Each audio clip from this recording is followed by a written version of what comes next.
వర్తమానము వినుమా ప్రియ నేస్తమా, విని నీవు ప్రభుని విశ్వసించుమా.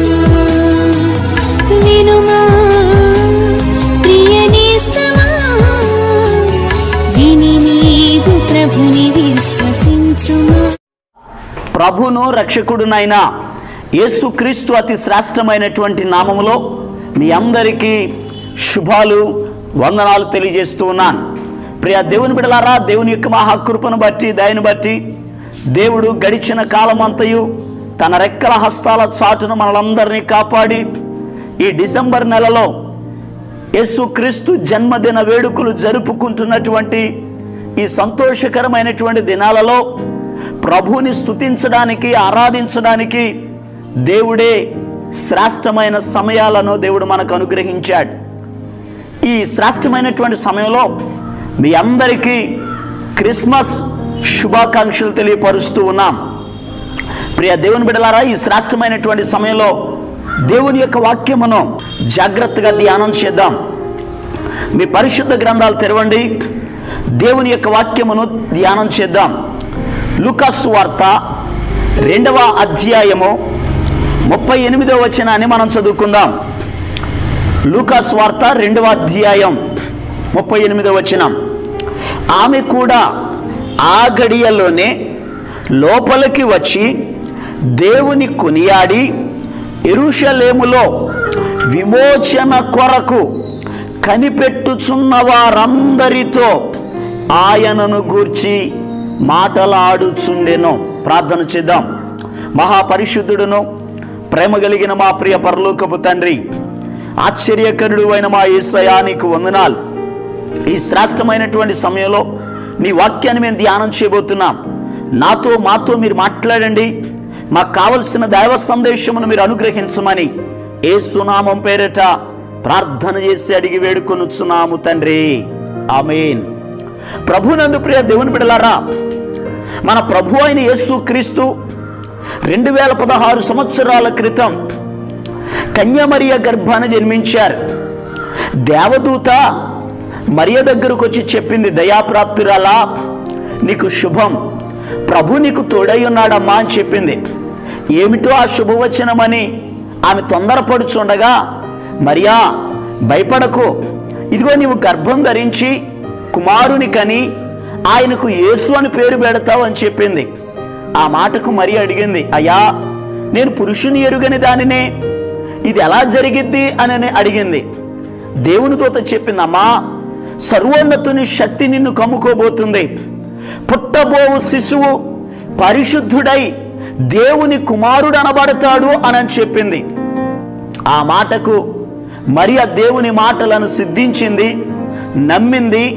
నమ్మిన ఆమె ధన్యురాలాయను అని దేవుని వాక్యం సెలవిస్తూ ఉంది. అయితే దేవదూత చెప్పిన మాట ప్రకారంగా మరియ గర్భవతి అయ్యింది. 9 మాసాలు నిండాయి. అయితే బెత్లెహేము గ్రామంలో ఆమె ప్రసవ అయ్యింది. ప్రసవ దినములు నిండెను గనుక ఆమె తన తొలుచూలు కుమారుని కని పొత్తిగుడ్డలతో చుట్టి ఒక తొట్టెలో పొరుండబెట్టింది.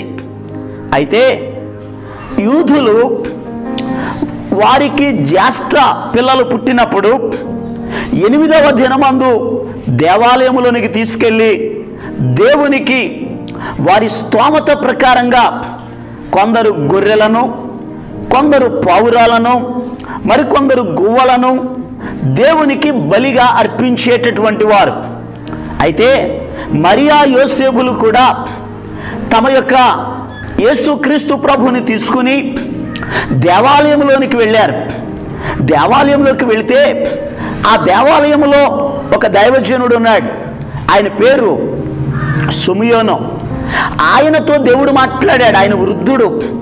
సుమియోనుకు దేవుడిచ్చిన ఆజ్ఞ ఏమిటని అడిగితే, మెస్సయ్య వచ్చే వరకు నీవు ఉంటావు, నీవు మరణించవు, ఆయన ఎత్తుకుని ప్రార్థన చేస్తావు, ఆయన్ని చూస్తావు అనేటటువంటి మాటను దేవుని ఆత్మ తనకి తెలియపరిచింది. ఈ సుమియోను దేవుని మందిరంలో ఉండి యేసుక్రీస్తు యొక్క రాకడ కొరకు ఎదురు చూస్తున్నాడు. యేసయ్య ఎప్పుడు వస్తాడా అని కనిపెడుతూ ఉన్నాడు. షిమ్యోనే కాదు కానీ దేవుని మందిరంలో ఉన్నటువంటి అనేక మంది, ఆ రోజుల్లో ఉన్నటువంటి ధర్మశాస్త్ర ఉపదేశకులు అనేక మంది యేసయ్య రాకడ కొరకు ఎదురు చూస్తున్నారు. యెషయా ప్రవక్త ప్రవచించాడు, ఇదిగో కన్య గర్భవతి అయి కుమారుని కనును, ఆయనకు ఇమ్మానుయేలు అని పేరు పెడతారు అని ప్రవచించాడు. ఏలయనగా మనకు శిశువు పుట్టెను, మనకు కుమారుడు అనుగ్రహించబడెను, ఆయన భుజము మీద రాజ్యభారం ఉండును, ఆయన ఆశ్చర్యకరుడు, ఆలోచనకర్త, నిత్యుడగు తండ్రి, సమాధానకర్తయగు అధిపతి అని అతనికి పేరు పెట్టబడును అని యెషయా ప్రవక్త ప్రవచించాడు. ఈ ప్రవచనాలన్నిటినీ చదువుకుని మెస్సయ్య వస్తాడు, ఆయన ఆశ్చర్యకరుడు, ఆయన ఆలోచనకర్త, ఆయన అద్భుతాలు చేసేవాడు, ఆయన స్వస్థపరిచేవాడు, ఘనమైన కార్యాలు చేస్తాడు, సమాధానాన్ని కలుగజేస్తాడు, బాధలలో నుండి విడిపిస్తాడు, శ్రమలలో నుండి విడిపిస్తాడు, సమస్యల్లో నుండి విడిపిస్తాడు. ఆ మెస్సయ్య ఎప్పుడు వస్తాడా అని ప్రజలందరూ కూడా కనిపెడుతున్న దినాలవి. అయితే ప్రియ దేవుని బిడ్డలారా, ఆ రోజుల్లో ఈ అన్న కూడా యేసయ్య రాకడ కొరకు, ఆ విమోచకుడు కొరకు, విడిపించే దేవుని కొరకు ఆమె కూడా కనిపెట్టుచున్నది. అయితే వాక్యం సెలవిస్తుంది, కనిపెట్టుచున్నటువంటి వారితో కనిపెడుతూ ఉండగా యేసయ్య 8వ దినమందు మరియమ్మ ఆ మందిరంలోనికి తీసుకొచ్చింది. షిమ్యోను చూచాడు, ప్రార్థన చేశాడు, ఆత్మచేత నింపబడ్డాడు, ప్రవచించాడు. అయితే ఆ తరువాత ఆమె కూడా లోపలికి వచ్చిందట. ఎవరామె అని అడిగితే పరిశుద్ధ గ్రంథంలో రాయబడి ఉంది, చూడండి. ఈ 2వ అధ్యాయము 36వ వచనాన్ని చదువుదాం. మరియు ఆషేరు గోత్రికురాలును పనూయేలు కుమార్తెయునైన అన్న అను ఒక ప్రవక్తిని యుండెను. ఈమె ఎవరు అని అడిగితే ఆషేరు గోత్రికురాలు, పనూయేలు గారి కుమార్తె. ఆమె పేరు అన్న. హన్నా వేరు, అన్న వేరు. ఈమె పేరు అన్న. ఆషేరు గోత్రం. ఆషేరు అను మాటకు అసలు అర్థం భాగ్యవతి, భాగ్యవంతురాలు అని అర్థం. పనూయేలు అను మాటకు దేవుని సముఖం అని అర్థం. అన్న అను మాటకు దేవుని కృప అని అర్థం, లేక దయ అని అర్థం. ప్రియ దేవుని బిడ్డలారా, ఈ ఆషేరు గోత్రికురాలు పనూయేలు గారి కుమార్తె అన్న అనేటటువంటి ఆమె యేసయ్య రాకడ కొరకు ఎదురు చూస్తుంది. వృద్ధాప్య దశలో ఉంది.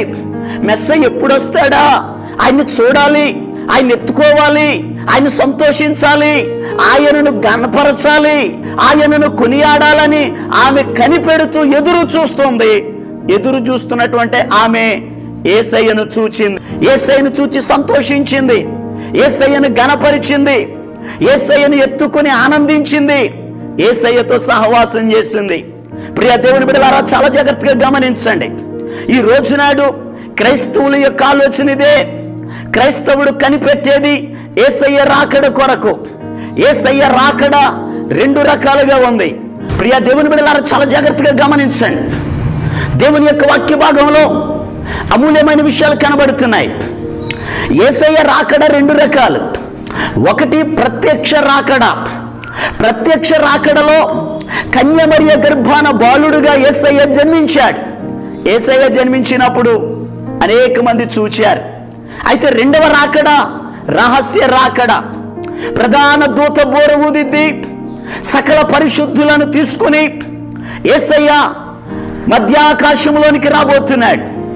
ఆ సమయమందు మార్పు చెందిన వారు, మారు మనసు పొందిన వారు, రక్షించబడినటువంటి వారు మార్పు చెంది యేసయ్యను ఎదుర్కోవడానికి మధ్యాకాశంలోనికి ఎత్తబడతారు. ఈరోజు మన అందరి ఆశ ఇదే.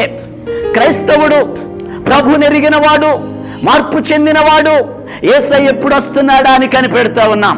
యేసయ్య రాకడ కొరకు ఎదురు చూస్తున్నాం. యేసయ్యను కలుసుకోవాలి. మధ్యాకాశంలో యేసయ్యతో పాటు 7 ఏండ్లు విందులో పాలు పొందాలి. యేసయ్యతో సహవాసం చేయాలి. ఇది మన ఆలోచన. దాని కొరకు ఎదురు చూస్తున్నాం. అయితే ఒక విశ్వాసి యేసయ్య రాకడలో ఎత్తబడాలంటే, యేసయ్యను కలుసుకోవాలంటే, యేసయ్యతో ఉండాలంటే, యేసును చూచి సంతోషించాలి అని అంటే ఆ వ్యక్తి ఏం చేయాలి? ఏం చేస్తే యేసయ్యను కలుసుకుంటాడు. ఈరోజు దేవుని వాక్యంలో నుండి జాగ్రత్తగా ధ్యానం చేద్దాం. ప్రత్యక్ష రాకడలో అన్న యేసయ్యను కలుసుకుంది, యేసయ్యను చూచింది, సంతోషించింది. ప్రియ దేవుని బిడ్డలారా, ఆమె యేసును చూడడానికి కారణాలు ఏమిటి? ఆమె ఏం చేస్తే యేసయ్యను ఆమె చూడగలిగింది? ఈరోజు మనం కూడా రెండవ రాకడలో ప్రత్యక్షం కాబోతున్నటువంటి యేసుక్రీస్తు ప్రభుని మనం కలుసుకోవాలంటే, ఆ మధ్యాకాశంలోనికి ఎత్తబడాలంటే, యేసుతో ఉండాలంటే, ఆయన ఉండే స్థలములో మనము ఉండాలి అని అడిగితే మనం ఏం చేయాలో ఈరోజు దేవుని వాక్య భాగంలో నుండి జాగ్రత్తగా వాక్యాన్ని ధ్యానం చేద్దాం. అన్న జీవితంలో నుండి ఆమె చేస్తున్న పనులు ఏమిటో పరిశుద్ధ గ్రంథంలో నుండి జాగ్రత్తగా దేవుని వాక్యాన్ని ధ్యానం చేద్దాం. చూడండి, మీ పరిశుద్ధ గ్రంథాలు తెరవండి.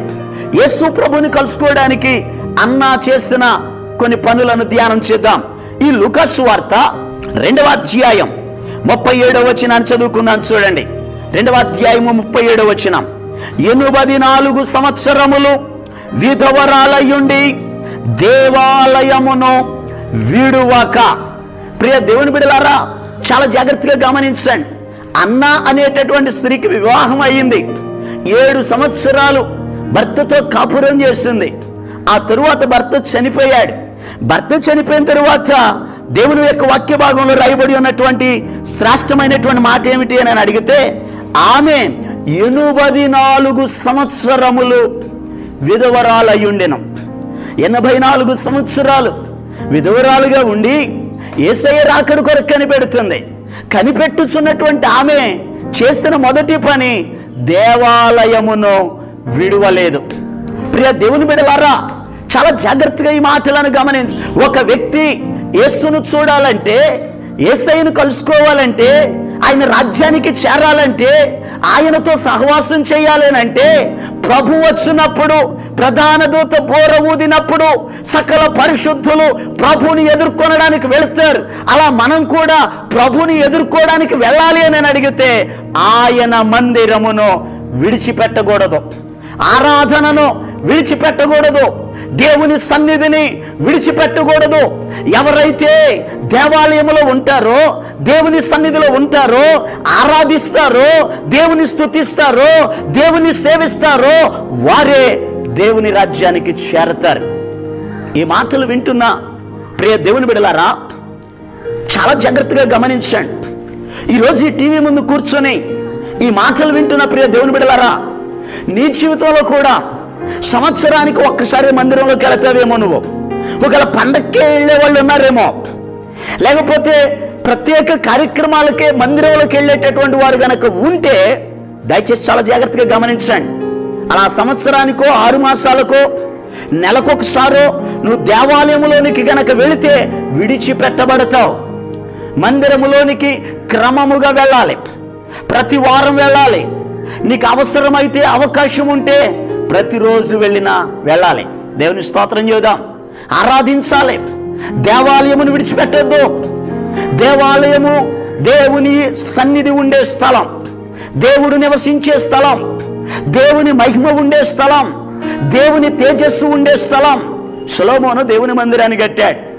దావీదే కట్టాలని ఆలోచించాడు, కానీ దేవుడు అన్నాడు, నీ చేతులు రక్తాపరాధంతో నిండి ఉన్నాయి, నువ్వు కట్టొద్దు, నీ కుమారుడు చేత మందిరాన్ని కట్టించుకుంటాను అని అన్నాడు. ఆ సొలొమోను మందిరాన్ని కట్టినప్పుడు ఆ ప్రార్థన చేస్తూ ఉండగా దేవుడు రెండవసారి ప్రత్యక్షమయ్యాడు సొలొమోనుకి. ప్రత్యక్షమై చెప్తున్నాడు, సొలొమోను, ఈ మందిరము మీద నా మనసు, నా కనుదృష్టి ఎల్లప్పుడూ ఉండును అని అన్నాడు.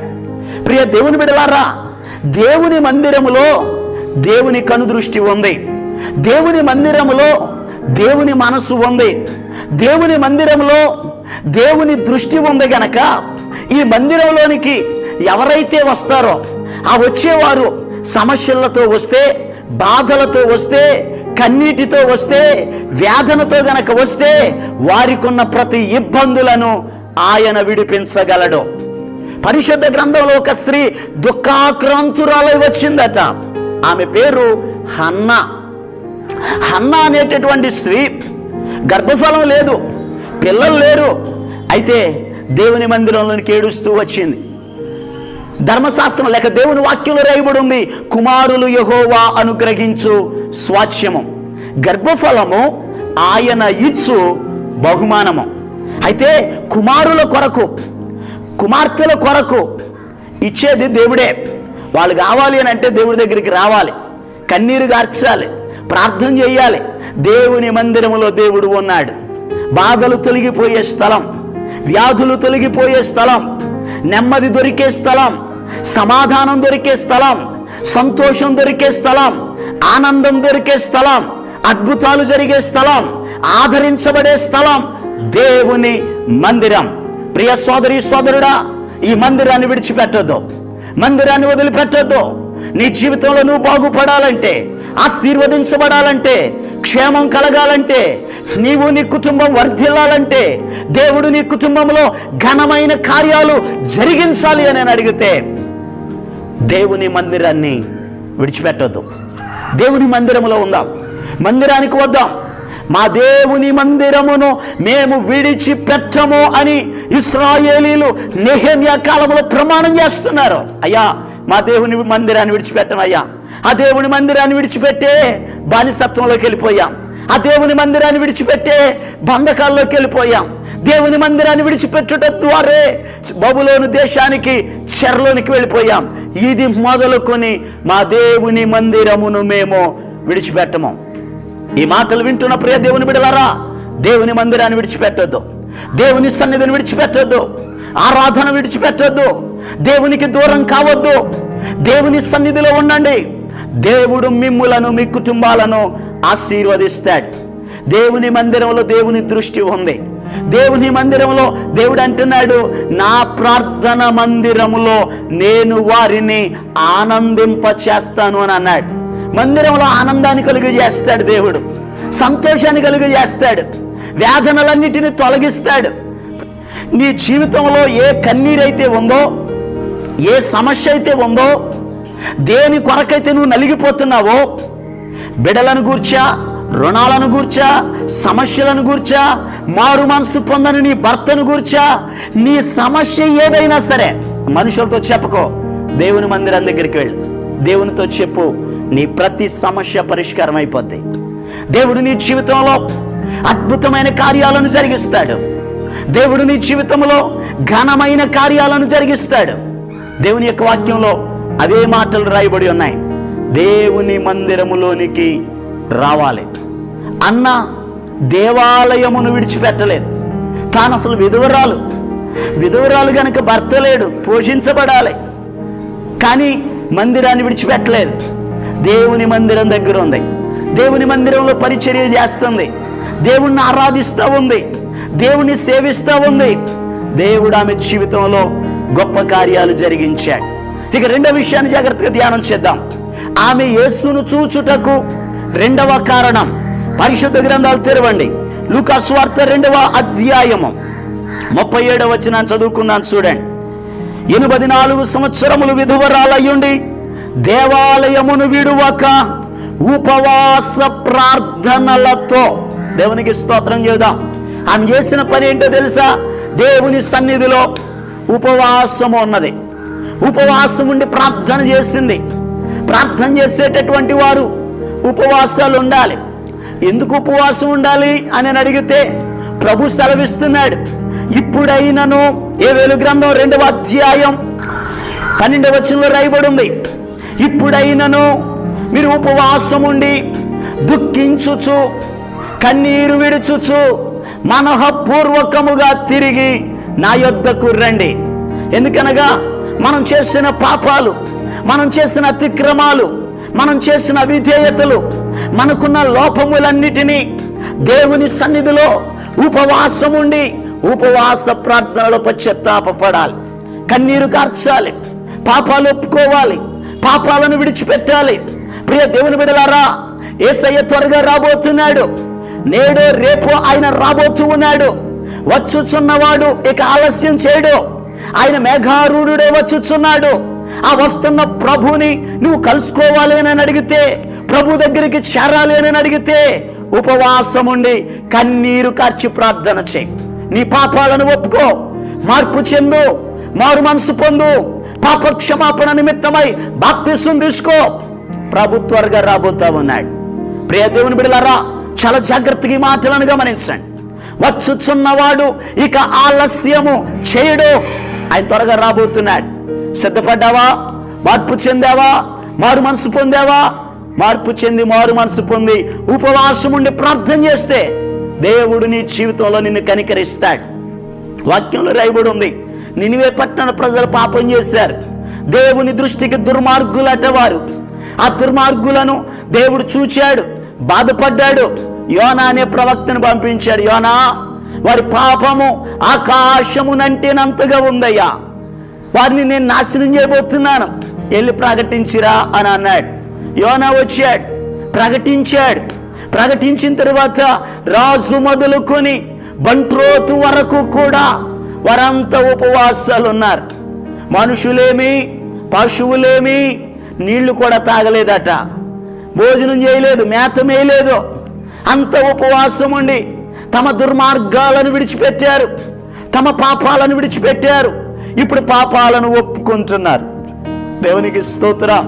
భక్తుడైన దావీదు కూడా అదే అంటాడు, ఉపవాసం ఉండి నా దోషములను కప్పుకొనక నీ ఎదుట ఒప్పుకొనుచున్నాను అని అన్నాడు. ఉపవాసం ఉన్నవారు దుర్మార్గాలను విడిచిపెట్టాలి, పాపాలను విడిచిపెట్టాలి, పాపాలను ఒప్పుకోవాలి. ఎవరైతే అలా ఒప్పుకొని విడిచిపెడతారో దేవుని వాక్యం సెలవిస్తుంది, వారు దేవుని కనికరాన్ని పొందుతారు, కనికరించబడతారు. దేవుడు నినివే పట్టణాన్ని నాశనం చేద్దాం అనుకున్నాడు. అయితే వాళ్ళు పాపాలు ఒప్పుకొనుట ద్వారా, విడిచిపెట్టుట ద్వారా, పవిత్రులుగా జీవించుట ద్వారా, కన్నీరు కార్చి పాప క్షమాపణ అడుగుట ద్వారా దేవుడు వారి పాపాలన్నింటినీ క్షమించాడు. పంపుతానన్న కీడు పంపడం మానేశాడు, దేవుడు వారికి మేలు కలుగజేశాడు. ఈ మాటలు వింటున్న ప్రియ దేవుని బిడ్డలారా, దేవుని రాజ్యం చేరాలి అని అడిగితే ఉపవాసం ఉండి మనలను మనమే సిద్ధపరుచుకోవాలి. దేవుని రాకడ కొరకు సిద్ధపడాలి. పాపాలు ఒప్పుకుని పవిత్రపరచబడి, ప్రభువా ఇక పాపం చేయనయ్యా, నీ వచ్చే వరకు, నేను నీ దగ్గరకు వచ్చే వరకు పరిశుద్ధురాలుగా జీవిస్తాను, పరిశుద్ధుడిగా జీవిస్తాను, నీ మాటలు వింటాను, నీకు లోబడుతాను, నీ ఆజ్ఞలు గైకొంటానని ఎవరైతే పవిత్రపరుచుకుని ప్రార్థనలు రేయింబవళ్ళు దేవుని సన్నిధిలో ప్రార్థనలు చేస్తూ ఉంటారో వారే దేవుని రాజ్యములో చేర్చబడతారు. కనుక ఈ మాటలు వింటున్న ప్రియ దైవ జనాంగమా, ప్రియ దేవుని బిడలారా, దేవుని వాక్యంలో రాయబడి ఉంది, అన్న చేసిన పనులు. ఆమె యేసును చూడడానికి ఒకటి దేవాలయమును విడిచిపెట్టలేదు, దేవాలయములో ఉన్నది. రెండవదిగా ఆమె చేసిన రెండవ పని ఏమిటని అడిగితే వాక్యంలో రాయబడి ఉంది, ఉపవాస ప్రార్థనలు చేస్తుంది. ఇక మూడో విషయాన్ని జాగ్రత్తగా ధ్యానం చేద్దాం. చూడండి, 2వ అధ్యాయం 37వ వచనం చదువుదాం. రేయింబవళ్ళు సేవ చేయుచుండెను. దేవునికి స్తోత్రం. ఆమె చేస్తున్న మూడో పని ఏంటో తెలుసా? సేవ చేస్తుంది. సేవ చేయడం అంటే, ఈరోజు ప్రియ దేవుని బిడ్డలారా, దేవుని సేవ అంటే చాలా మంది అనుకుంటున్నారు ప్రసంగం చేయడమే దేవుని సేవ అని. కాదు, ప్రసంగం చేయడం కూడా దేవుని సేవే, కానీ పాటలు పాడడం కూడా దేవుని సేవే, సాక్ష్యం ఇవ్వడం కూడా దేవుని సేవే, అన్యజనులను ప్రభు దగ్గరికి నడిపించడం దేవుని సేవే, మందిరములో పరిచర్య చేయడం దేవుని సేవే, దేవుని పని ఆగిపోకుండా ముందుకు కొనసాగునట్లుగా కానుకలు సమర్పించడం దేవుని సేవ. దేవుని సేవ చేద్దాం. యేసయ్య త్వరగా రాబోతున్నాడు. ఈ పరిచర్యలు ఆగకూడదు. ఇంకా యేసయ్యని తెలుసుకోలేనటువంటి వారు చాలా మంది ఉన్నారు. ప్రభు అంటే ఎరగని వారు చాలా మంది ఉన్నారు. మార్పు చెందని వారు చాలా మంది ఉన్నారు. వారందరూ మార్పు చెందాలి, మారు మనసు పొందాలి, రక్షించబడాలి, దేవుని రాజ్యానికి సిద్ధపడాలి. వారంతా మారాలి అని అడిగితే మనమంతా సేవ చేయాలి. ఇది దేవుని సేవ, మనుషుల సేవ కాదు. మనుషులకు మనం చేయడం లేదు, మనం దేవునికి సేవ చేస్తున్నాం, దేవునికి పరిచర్య చేస్తున్నాం, దేవుని పనిలో మనం ఉంటున్నాం. ఎందుకనగా దేవదూతలకు లేని భాగ్యమును దేవుడు మనందరికీ ఇచ్చాడు. ఏ గ్రామంలో అయితే ఉన్నావో ఆ గ్రామంలో దేవుని సేవ చేయి, ఆ గ్రామంలో దేవుని గురించి ప్రకటించు, యేసుని గురించి సాక్ష్యం ఇవ్వు. నిన్ను ఎలా రక్షించాడో, నీ జీవితంలో ఎలా అద్భుతాలు చేశాడో, ప్రభు నీ కుటుంబాన్ని ఎలా రక్షించాడో ప్రభు నీ బాధలలో నుండి ఎలా విడిపించాడో, నీ కుటుంబం దేవుని ద్వారా ఎలా మేలు పొందుకుందో అనేక మందికి తెలియపరచు. వారు వింటారు, వారు మార్పు చెందుతారు, వారు మారు మనసు పొందుతారు, యేసయ్యను నమ్ముకుంటారు.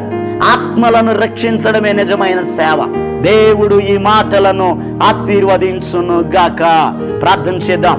మహాగణుడును మహోన్నతుడును అత్యంత కృపా కనికరాలు కలిగిన మా ప్రియ పరలోకపు తండ్రి, నీకు వందనాలయ్యా. ఈ శ్రేష్టమైనటువంటి సమయంలో తండ్రి, నీ మాటలు విన్నటువంటి నీ ప్రియ బిడ్డలందరి కొరకు ప్రార్థన చేస్తున్నాను. దీవించండి, ఆశీర్వదించండి నాయన. ఈ శ్రేష్టమైనటువంటి సమయంలో అన్నాను గురించి మేము ధ్యానం చేశాం. నీ రాజ్యానికి నీ ప్రియ బిడ్డలందరూ సిద్ధపడినట్లు సహాయం చేయమని ప్రార్థన చేస్తున్నాను నాయన. ప్రభువా, అందరూ కూడా మార్పు చెంది మారు మనసు పొంది రక్షించబడాలి, నీ మందిరములోనికి రావాలి, ఉపవాస ప్రార్థనలు చేయాలి, పరిచారకులుగా ఉండాలి, నిన్ను గణపరచాలి నాయన. ఎవరైతే బలహీనులుగా ఉన్నారో, సమస్యలలో ఉన్నారో, బాధలలో ఉన్నారో, బలహీనతలలో ఉన్నారో, నీ బిడ్డల పక్షముగా నీ కార్యములను జరిగించమని ప్రార్థన చేస్తున్నాను. విడుదల కలుగ చేయండి. ఆశ్చర్యమైన నీ కార్యాలను మీరు జరిగించండి. నెమ్మది, శాంతి, సమాధానమును దయచేసి ఆశీర్వదించమని యేసు క్రీస్తు అతి పరిశుద్ధమైన నామములో ప్రార్థన చేసి అడిగి వేడుకొనుచున్నాము తండ్రి. ఆమేన్. మన ప్రభు అయిన యేసు క్రీస్తు కృప, తండ్రి అయిన దేవుని యొక్క ప్రేమ, పరిశుద్ధాత్మ యొక్క నిత్య సహవాస సమాధానములు కుడిన బిడలకు, లోకంలో ఉన్న సర్వభక్తులకు ఆయన వచ్చు పర్యంతము ఆయన కృప మీకు తోడై నడిపించును గాక. ఆమేన్, ఆమేన్. ఈరోజు పుట్టినరోజు మరియు పెళ్లి రోజు జరుపుకుంటున్న వారికి సీసలి మన్నా చర్చి తరపున మా కుటుంబ పక్షముగా మీకు శుభాలు తెలియపరుస్తున్నాం. May God bless you. దేవుడు మీకు తోడుగా ఉండి మిమ్మల్ని ఆశీర్వదించును గాక. దయచేసి గమనించండి, మీ కొరకును మీ కుటుంబం కొరకును దేవుడు మిమ్మలను అభివృద్ధి పరచాలని నిత్యము మేము ప్రార్థన చేస్తున్నాం. ఏమైనా ప్రార్థన అవసరతలు ఉన్న ఎడల ఈ స్క్రీన్ మీద కనబడుతున్న నెంబర్కి ఫోన్ చేసి తెలియపరచండి. ప్రియ దేవుని బిడ్డలారా, అనుదిన మన్నా అనే ఈ వర్తమానాలు మీ స్నేహితులకు, మీ బంధువులకు కూడా షేర్ చేయండి. మన్నా చర్చ్ సీసలి అనే ఈ యూట్యూబ్ ఛానల్ను సబ్స్క్రైబ్ చేయండి. అందరికీ వందనాలు. నీకు నీవుగా నన్ను చూడగా పరము నుండి దిగి వచ్చినవయా, నాపై ఇంతగా ప్రేమ చూపగా నేనెంతటి వాడనో యేసయ్యా. నీకు నీవుగా నన్ను చూడగా పరము నుండి దిగి వచ్చినవయా, నాపై ఇంతగా ప్రేమ చూపగా నేనెంతటి వాడను యేసయ్యా. పండుగ ఇది క్రిస్మస్ పండుగ, గుండెల నిండుగా ఆనందం పండుగ. పండుగ ఇది క్రిస్మస్ పండుగ, గుండెల నిండు